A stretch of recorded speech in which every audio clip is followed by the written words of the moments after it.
you know what I'm going to do? Finger guns. Oh, definitely, I'm doing it.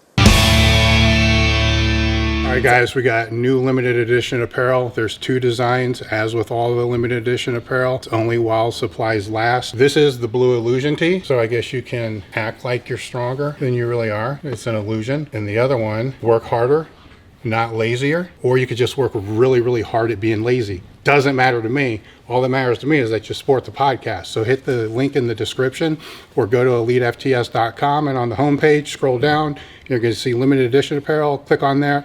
Pick up your limited edition apparel today. Help support the podcast. Thank you. I'm Paul Oneid, head coach, Master Athletic Performance, and co-owner of Coach's Corner University. Today, we're going to chat about escalating density training on the deadlift, how it can be used, why we're going to use it, and how it's valuable. And then we're going to have a friend of ours demonstrate for you guys. So escalating density, to be fair, I stole it. Escalating density is something used very often in CrossFit. They use things called EMOMs, where they manipulate rest periods and the work performed within that rest period to improve their work capacity. And for us as powerlifters, the better our work capacity is, the better our recovery is going to be, the more we can handle our training and recover and benefit from that long term and get stronger. So, how did I start with this? I ripped off another thing, dynamic effort method. So with the dynamic effort method, we start out with about 50% of our max. We perform 2 reps for 12 sets, and we usually use some form of accommodating resistance.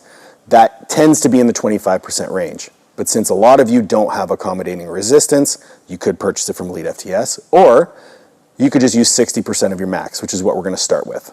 Then I said, how can I make this better? Well, we're going to perform singles instead of doubles. We only get 1 repetition in a meet, so we're only going to use 1 repetition in training.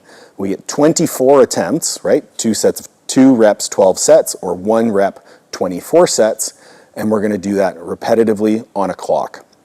We get to practice that initial rep. We get to refine our patterns. We get to improve our work capacity, and it's very easy to manipulate the load and the amount of work that we're doing. When we have this 1 rep for 24 sets, we're starting off with 60%. From there, we can manipulate the rest period. So we're going to start with 30 seconds between each rep. So if I take 30 seconds between each rep, that's 12 total minutes for 24 reps. And we're going to start with singles. So when we start with singles, we're going to do 1 rep 24 times. That gives us the opportunity to practice our first rep, which is the only one that we get in competition. It gives us the opportunity to practice the skill of that initial wedge, because if we're going to miss a rep, it usually happens right off the floor. Then on top of that, as we progress with this intervention, we're going to be improving work capacity, improving recovery, and all those things. Why do we do this? Well, we're going to learn to improve our work capacity. We're going to work on the execution of that first rep, because that's where we're going to miss in a meet. We're going to refine our motor pattern and help with the skill. We're going to be efficient with time, and we're going to challenge ourselves mentally, because doing these sets is very, very challenging. You're essentially deadlifting straight for 12 minutes. I've mentioned the word escalating density a few times, or the word density. Density is important to remember because we're looking for progressive overload. All density means is that we're either increasing the amount of weight lifted within a given number of repetitions, how many repetitions are performed within a given time period, or simply how much total load we are moving in the workout. An important point here is that at no point are we going to sacrifice technique.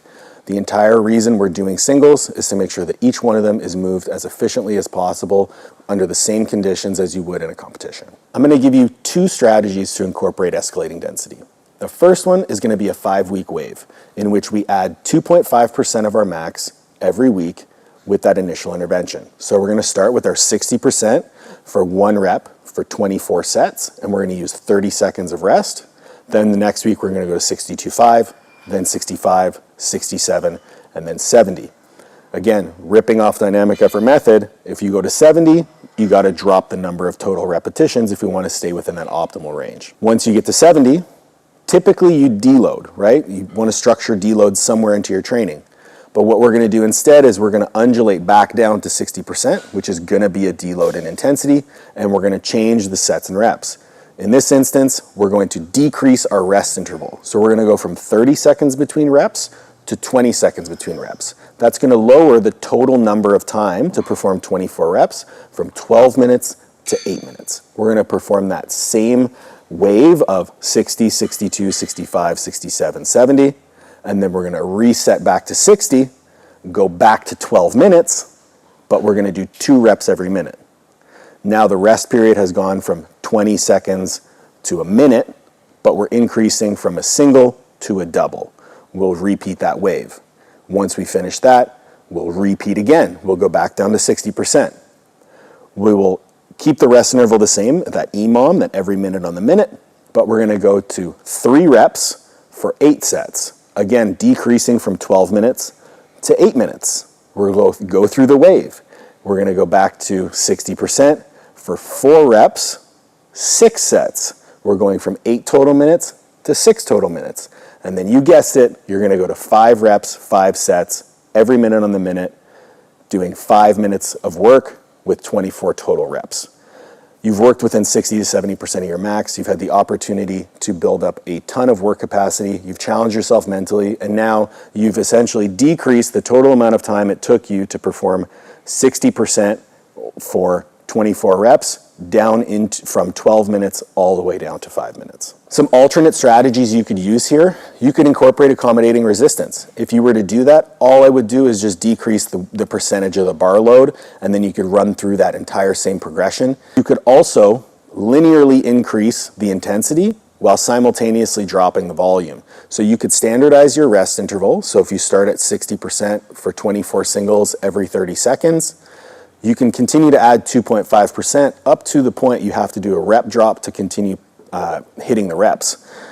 I use Prelipin's chart in this case. So if I'm going from 60% for 24 total reps, once I get to 70%, I'll drop to 20. Once I get to 80%, I'll drop to 15, and so on.